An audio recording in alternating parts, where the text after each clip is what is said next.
ခွန်ခါဟာတပတ်ကို88နာရီအလုပ်လုပ်တဲ့ပုံမှန်ကော်ပိုရေးဂျွန်တယောက်ပါဒါပေမဲ့ရုတ်တရက်စိတ်ကူးရင်ကဘာမှာပြန်လည်မွေးဖွားလာတာကိုတွေ့ရှိခဲ့ပါတယ်ဒါဟာပြန်လည်မွေးဖွားလာခြင်းရဲ့ကောင်းကျိုးတစ်ခုဖြစ်ပြီးကျွန်တော်တို့ရဲ့မနဲ့အတွက်လည်းကောင်းကျိုးတစ်ခုပါပဲဒါပေမဲ့သူဟာလုံးဝစာမတက်တဲ့မင်းမျိုးမင်းတွေတယောက်ရဲ့ခန္ဓာကိုယ်မှာပြန်လည်မွေးဖွားလာခဲ့ပါတယ်ပိုဆိုးတာကသူ့မှာစာမတက်ပါဘူးအထူးစွမ်းရည်တွေလည်းရှိလား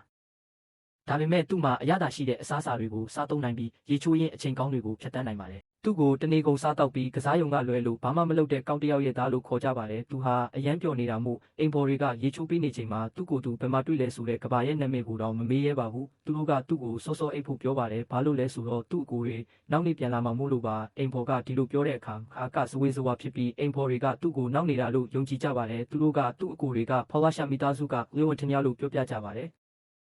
ဖဝါရှာမိသားစုရဲ့စကားကိုသူကြားလိုက်ရပါတယ်။အဲ့ဒီအချိန်မှာဒီအတန်ကအတော်လေးရင်းနှီးနေတယ်ဆိုတာသူသဘောပေါက်လိုက်တယ်။သူ့အုံနောက်ထဲမှာတစ်ချက်နှိပ်လိုက်တယ်။သူ့ခေါင်းကိုရေထဲတွန်းထည့်လိုက်ပြီးစိတ်ပြက်လက်ပြက်နဲ့အတိတ်ဘဝက site လေးထဲမှာရောက်နေခဲ့တယ်။သူကစားဖို့အချိန်ရှာတွေးခဲ့တဲ့ game တစ်ခုရှိတယ်။ဒီ game က site လေးပါကစားသမားကဘယ်လမ်းကြောင်းကိုပဲရွေးချယ်ပါစေ။အပြစ်ကြီး၅ပါးနိုင်ငံတော်မှုမှတ်တွေမျိုးတွေပေါ်လာပြီးအရာအလုံးကအပြစ်ကြီး၅ပါးကိုပြိုလဲစေခဲ့တဲ့အဲ့ဓာတွေကလောဘနဲ့ဆွဲလန်းမှုလို့လူတိုင်းသိကြတယ်။ပျက်စီးသွားတဲ့အိမ်တွေထဲမှာနန်းတော်ဆန်တဲ့ကောင်တီလဲပါတယ်အိမ်ရဲ့အကြီးဆုံးသားလီယိုကပြည်တစားဘရင်အဖြစ်လူသိများပြီးဒုတိယသားတိုနီယိုကတော့မူရစ်စေဝဘရင်အဖြစ်လူသိများပါတယ်ဒီမိသားစုဟာဇလန်မဆခင်မှာဘေးထွက်ရှာဖွေမှုတစ်ခုမှာပေါ်လာတဲ့အတုံးမကျတဲ့မင်းမျိုးတွေပါဝန်ခါကသူဟာအပြစ်ကြီး၅ပါးကြောင့်ကြေမွသွားတဲ့နေရာကနေလွတ်မြောက်သွားတယ်ဆိုတာမယုံနိုင်ပါဘူးဒါအပြင်အရာအလုံးကအဆင်မပြေပါဘူးသူ့အတွက်အရန်ကောင်းပါတယ်သူဟာဖဝက်ရှယ်ကောင်တီရဲ့တတိယသားအဖြစ်ပြန်လည်မွေးဖွားလာတာပါ